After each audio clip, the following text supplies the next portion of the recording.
So just like before when you were doing your chain, start off with a slip knot. Now for working in a circle, we'll work in rounds and not rows. First off, you do 4 chain, and then you put the hook back in the first chain that you did, and you do a slip stitch. Now a slip stitch is when you just pull the yarn through from one place to another for joining or for moving your yarn. You don't actually make a stitch with it at all. So now we'll do 6 chain. So your first 3 chain are actually instead of a treble. So they'll be, the first 3 chain are counted as a treble. The next 3 chain are part of the corner. So now you go back into your ring that you've made and do 3 treble. You might find it a little bit awkward finding the center until you've got a couple of stitches in, and then you can see the center of your ring really well. So that is what will eventually become a corner. So 3 chain, 3 treble. So we keep that going until we've got 3 lots of 3 treble done, and you'll have 3 lots of 3 chain. Then you'll do your 4th lot, so that'll be your 4th corner. Your 3 chain from the start are actually counted as your last treble.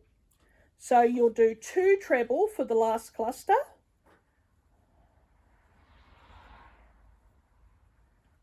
And then you'll count up, you look at your little V's like I showed you before, and you'll count up 3 stitches and then put your hook through the chain and then pull a slip stitch through, and that actually joins your work into your first part of your square.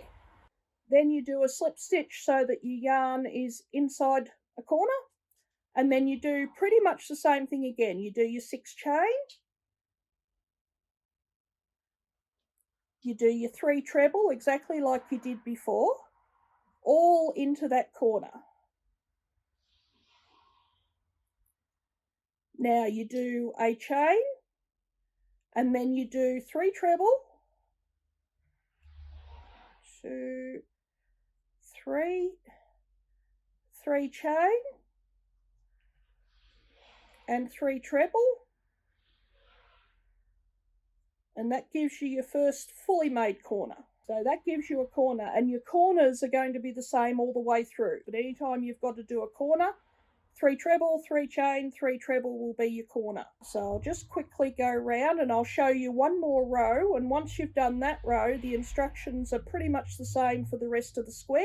You can continue on and do them any size you want. The craft group that we had here at LAFS before lockdown, some of the ladies were doing blankets out of just big granny squares.